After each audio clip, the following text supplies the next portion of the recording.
Murray Islanders Eddie Mabo and James Rice say they are the traditional heirs to the islands of Mere, Waihia and Dewar.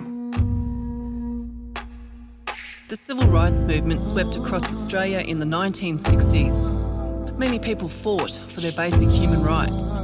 The right to walk into shops, cinemas, try on clothes, swim in a public pool, to buy a cuppa from a local cafe, and of course the right to vote.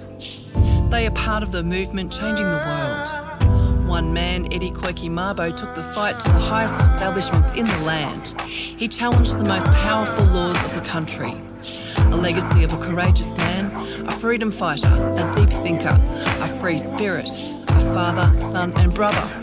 A person connected to the history and a visionary that saw long into the future. He knew that things must change for his people.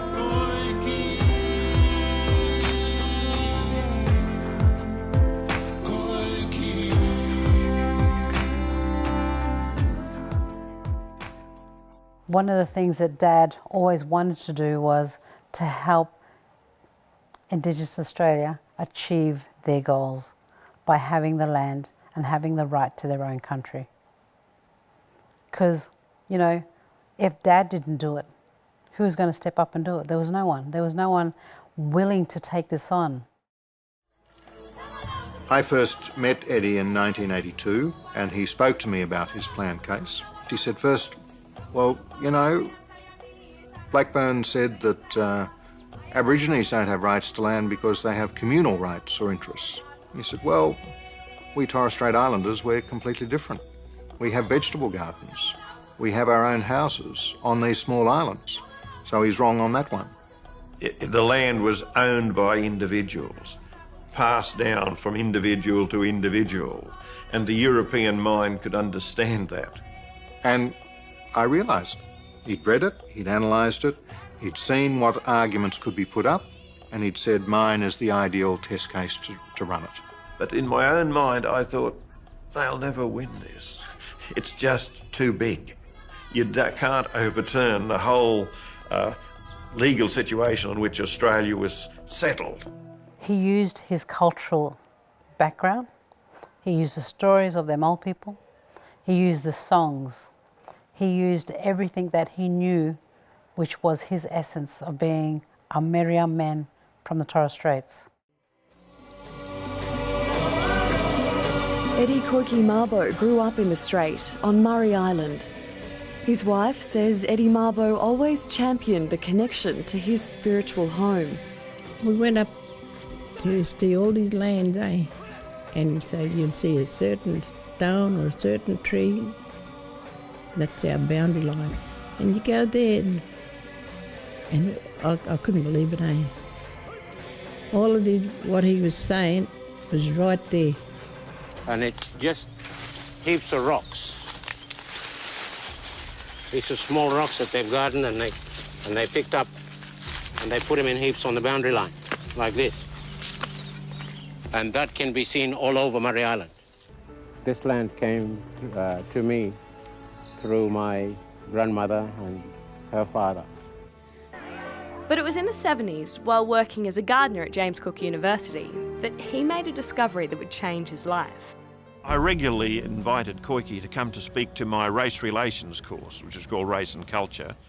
There was completely nothing at all. We only had a Tina jam and a dugong spear to educate us. And it is very shame for a country like this to be able to treat indigenous people in this regard. How many black Australians can you see around the campus? There's nothing. It's a very shameful thing.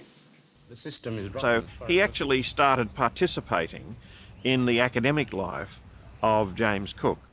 We would have lunch at least once or twice a week. He would tell me about growing up on the island, and he would spend a lot of time in the library, reading all sorts of things. Although he had only had a very rudimentary education in English, he was a person whose main interest was in ideas. And when you talked about ideas and culture, he would glow. Eddie gave the academics and their students a first-hand taste of Islander culture. In return, they helped him understand the white man's system and the white man's law. And what he learned deeply offended his sense of justice. A lot of money has been spent on studies of black culture. One of the things he always returned to about life on the island was the fact that he still had land there. And I asked him one day, but are you sure it'll still be there when you go back? And he said, oh yes, everyone knows it's Mabo land and my sister is looking after it, and as long as I want that land, it'll be there for me when I go back. And I said, look, you do realise, do you, that it's not your land at all, that it's all Crown land? And he looked at me with a mixture of horror and incredulity that anyone could doubt that it was his land. It was as though I'd punched him in the face.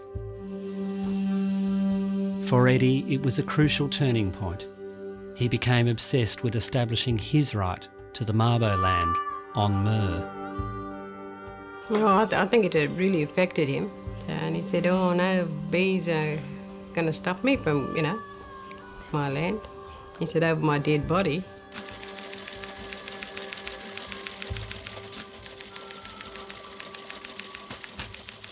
In 1973, Eddie tried to go back to his island for the first time in 15 years. His father Benny was ill, and only one of Eddie's 7 children had ever met their grandfather. But the Murray Island Council, which had exiled him 15 years earlier, was still under the sway of the Queensland Department of Aboriginal Affairs.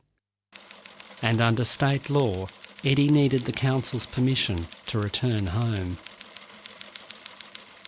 Well, because Koiki was involved with all this political stuff down south, and they didn't want him to go back to the island and spread anything like that up there. They weren't going to allow him to land on Murray to spread his own belief there.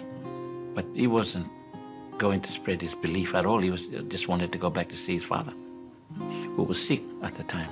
I think with the permission being denied, they were trying to break his spirit. But it didn't. If anything, it made him stronger and more determined to do what he needed to do. Koiki's father dies without seeing his son again.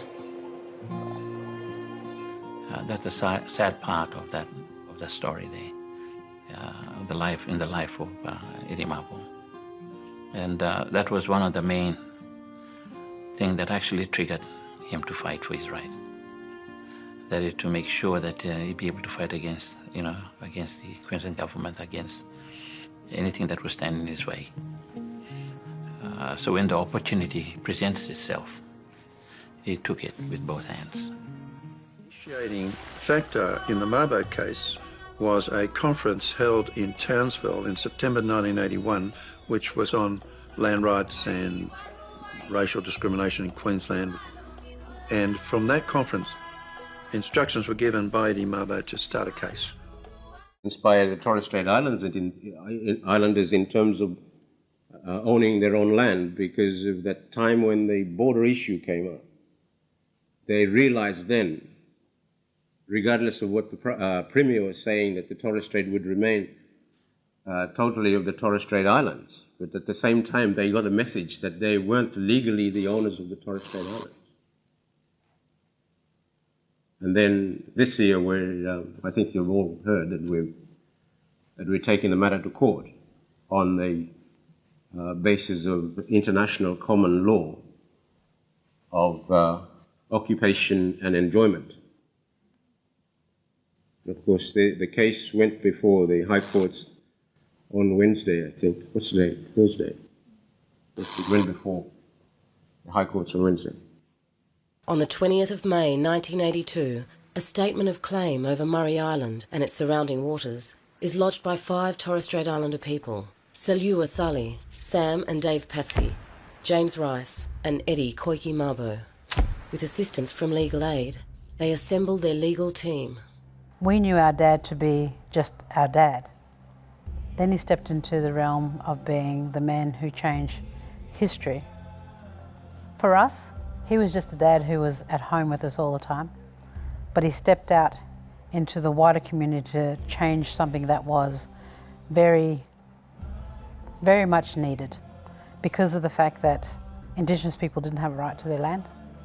And so for us, growing up knowing that this man was away from us for 15 years mostly, because he had 5 years of accumulating information, then 10 years fighting in high court. And for us, it was sad, but it was always, we knew Dad was a man who knew what he wanted to do. When he set his mind to it, he'd just do it and complete it. There were some nights that I'd see him singing and hitting rhythm on the table and making this beat and singing this song. And then he'd stop and he'd put his hands on his face and he'd just cry, because it was just reminding him of his family and his home. And for me, it was a wonderful journey to see my dad through most of that, but to also actually understand that he was committed 100% to the outcome. No matter which way it went, he wanted to fight for his land, and he wanted the right for us to have our land and raise our children and be part of that too. That was his. When he was overworked or he was under too much stress from the people who he was working with, he'd just come home and you could hear him sitting there just crying because he didn't know what to do.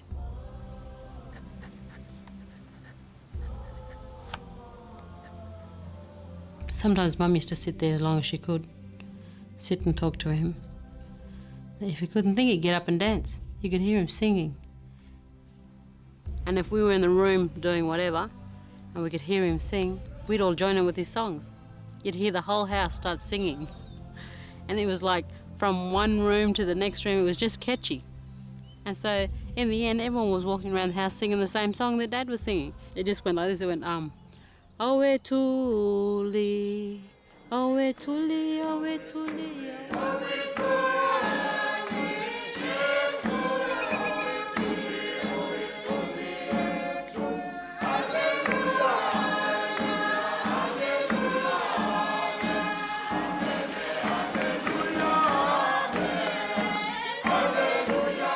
You could always tell when he was homesick, he'd paint pictures of home. It was just things that reminded him of home, he just drew. And he cried about it too, because he was very emotional when you get to talk about Mir. He was homesick in the sense that he wanted to go back there. I mean, he was driven all his life by this island of his. It was a real obsession. This island of Mir was like where you go when you go to sleep.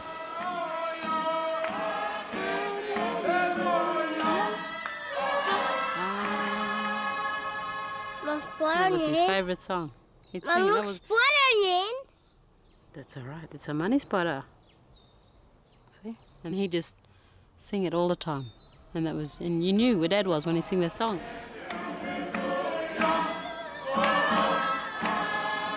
If I die, my kids will not be able to speak my language if I don't teach them at this stage. And of course that led to an idea that we must be able to retain our identity and culture, and this can only be taught to our kids through our own education system.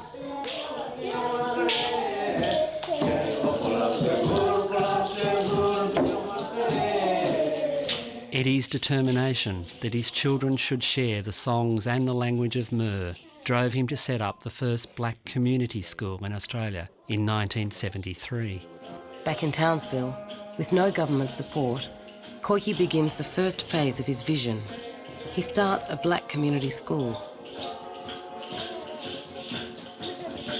The black community school that Koiki Mabo set up was, when I was young, famous in the Aboriginal movement because he was the first person to do something about the proposition that we should not lose our culture.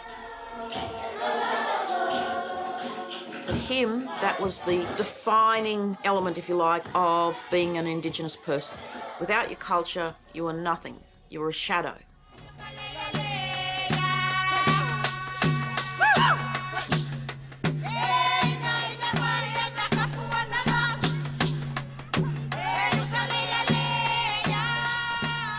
He's empowered us with that cultural sense. He's empowered us with the sense of knowing who we are, and he's empowered us with the thing of when you go forward as, you know, a Torres Strait Islander, and you be proud of that. Oh, he had a strong belief that he can help change, you know, make it better for especially for the, you know, his children. He wanted everything to be better than what he had.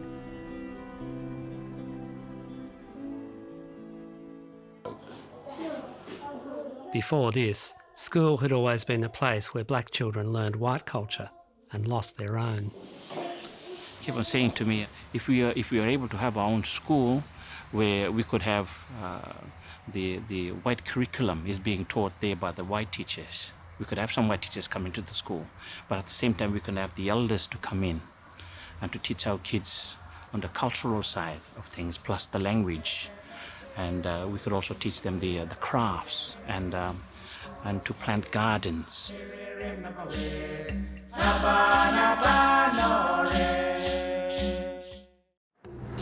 Murray Island itself was a remote location, hard to get to, where custom and tradition had, relatively speaking, been sustained. They wished to assert that the ridiculous proposition that under Australian law they did not own their island, their reefs, their offshore areas. They wanted to assert that that was nonsense.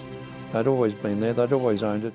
I want to tell you what I know about my people and culture did not come from books written by academics.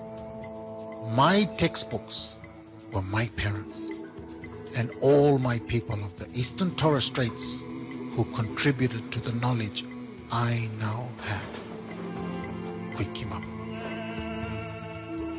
Koiki's evidence is interrupted by a bombshell thrown by the Queensland government that threatens to destroy the case.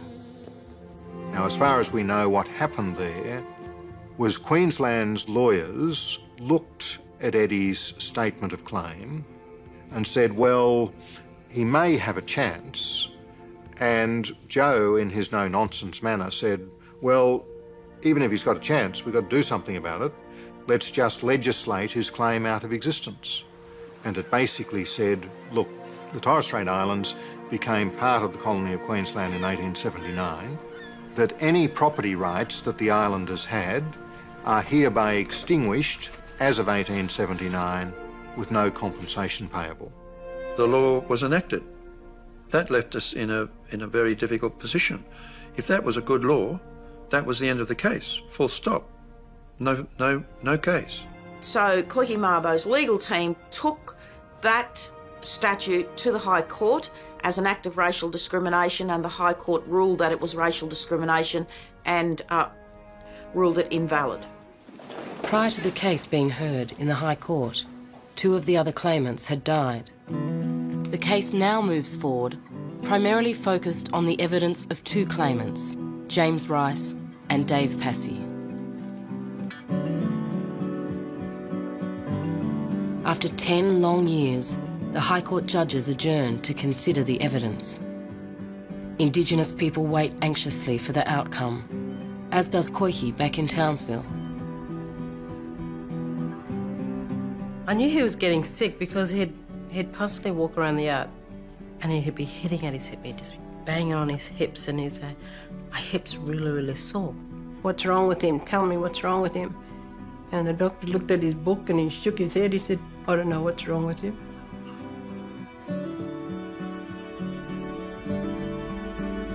He had cancer, and this cancer spread right through his body. And by the time it got to his lungs, and he couldn't talk properly. And even through his illness, he was just, making sure everybody was there. Go to that court case, go sit in for me, I can't be there, so I need you there to go and listen for me. Late at night, from Koiki's hospital bed, he writes, I lay in bed thinking about the future and how I would like it to be, even if I am not here. I thought about the struggles I had been through over the past years, while the rest of Black Australia awaits with me for the High Court decision to be brought down at any time. Or would it be in time? I also thought about my wife, the most important person in my life, the most adorable person, a friend closest in my life, a most wonderful lover, and we loved every minute of our lives together. Koiki Mabo.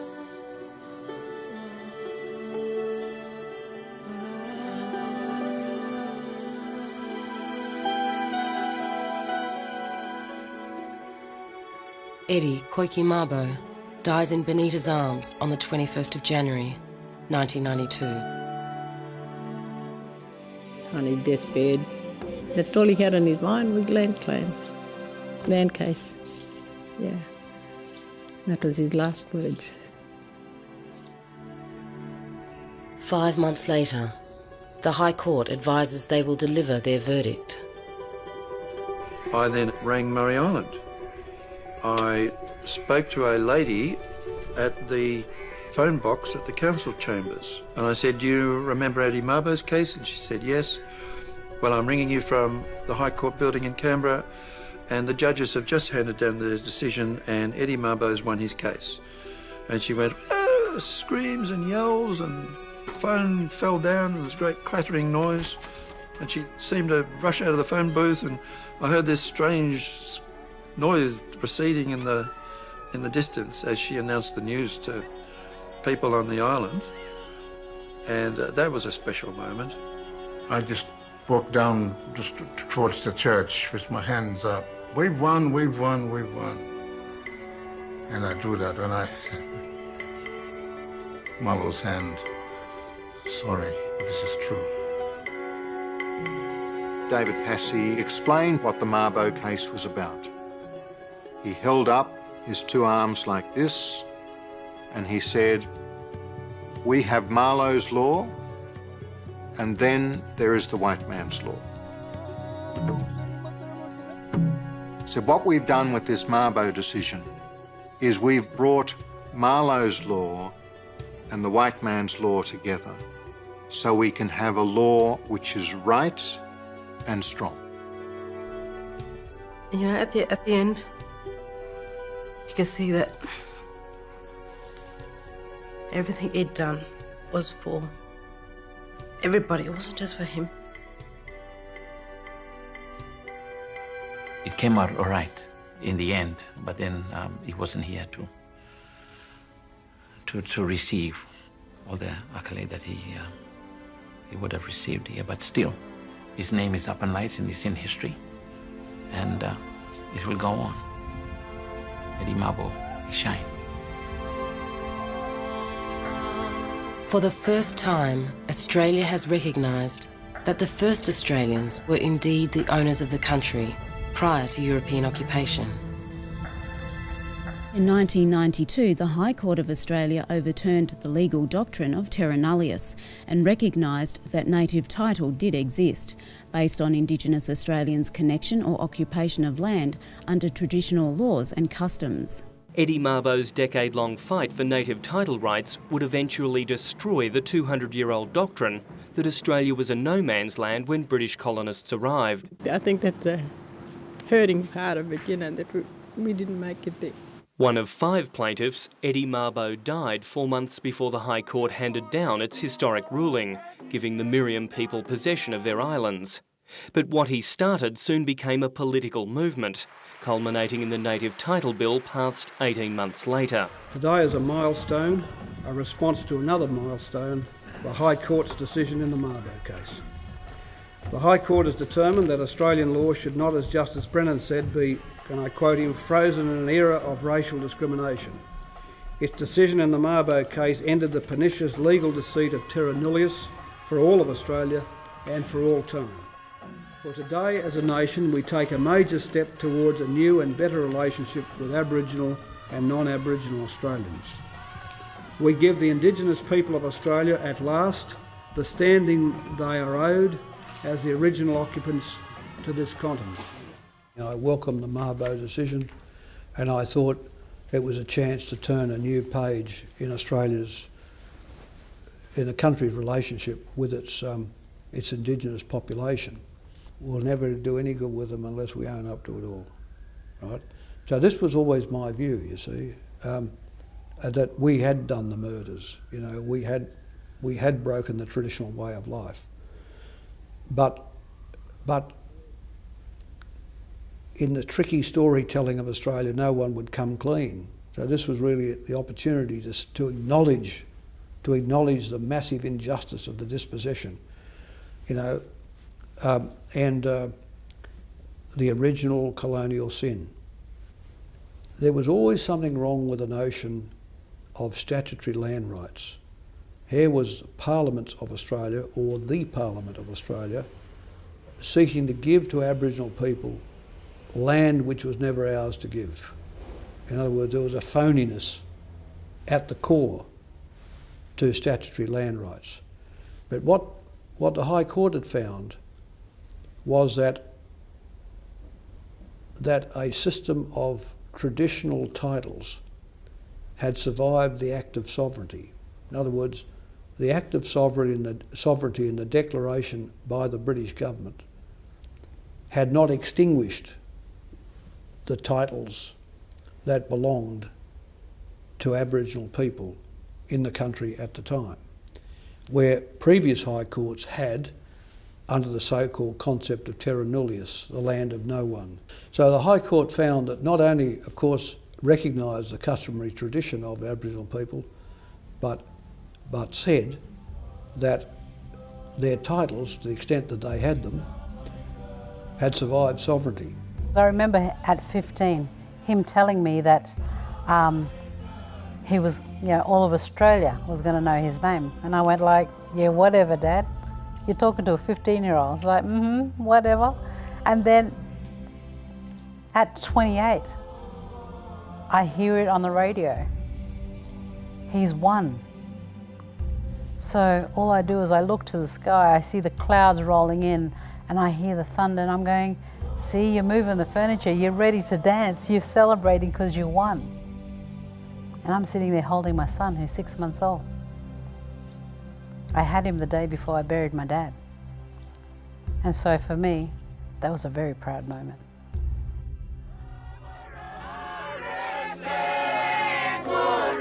Koiki's people gather to honour him and celebrate his life with the Islander tradition of a tombstone opening. This is time now where we rejoice that we know that his spirit is rest in peace, that his spirit is also still here with us though.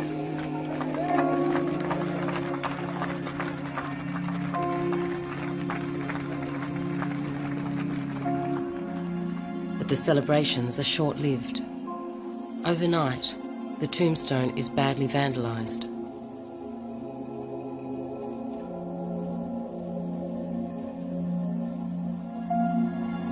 The family make the decision to return Koiki to his island.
the last Christmas we had with him, he drew a mud map of the area in last village where he wanted to be buried. So he's happy now where, you know, back home where his ancestors are buried there too, all the way up into the back of those hills there. Well, the 10-year battle of the land claim was for this place. It was for this. Now, the significance of the place where we're going to bury him is that his ancestors are not far from his final resting place.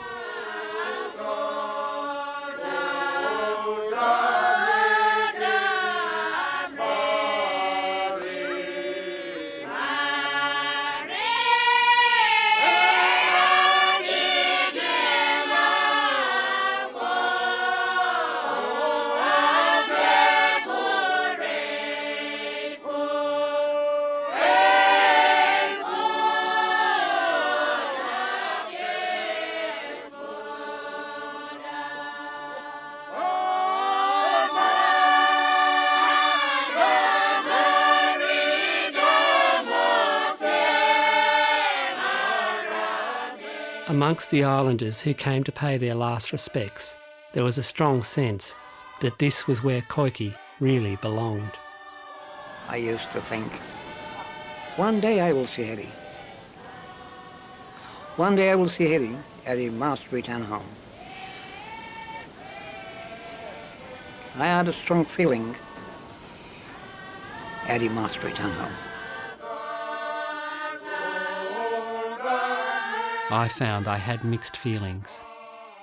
There was a sense of rightness about Koiki coming home to Mer, but his family had to bring him here for all the wrong reasons. I remembered him saying he hoped the Mabo case would help unite Australia and not divide it.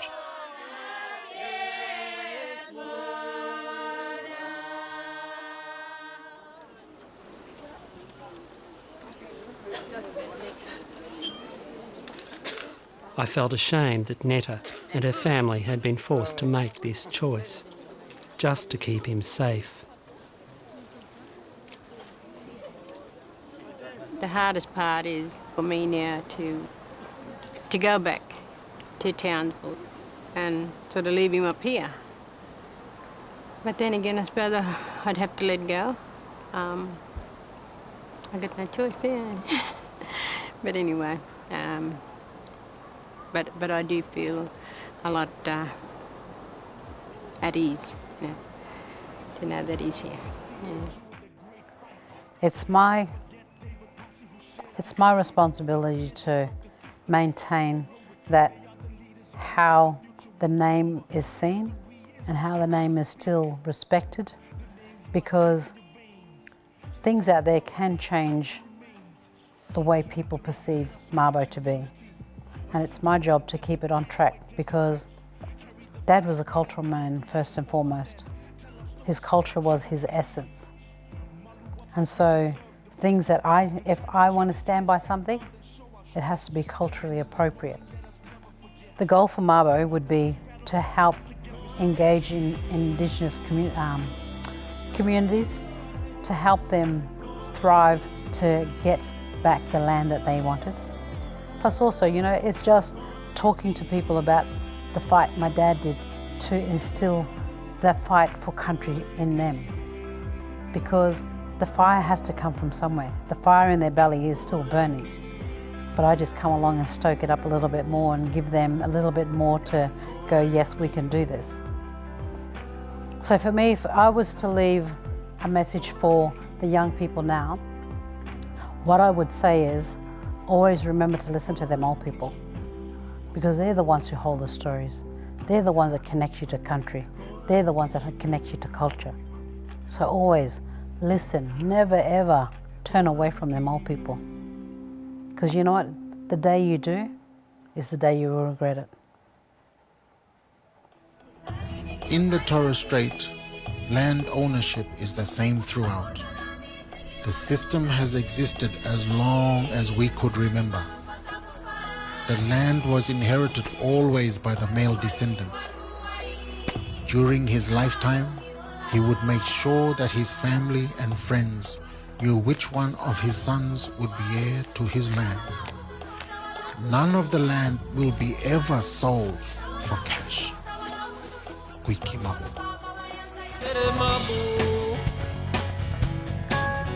Your hero, Eddie Mabo, your hero. When you see me in the morning, I'm going down. I'm gonna meet them, yeah. Ones with all the money and the power. I'm gonna face them. Wanna see what they look like. Get a real hard look in their eyes. Before they move their mouths, I'll know what they say. They say you could make a lot of money if you just compromise. But Eddie Mabo, he just said no. Eddie Mabo, he knows so. Eddie Mabo, he's a hero.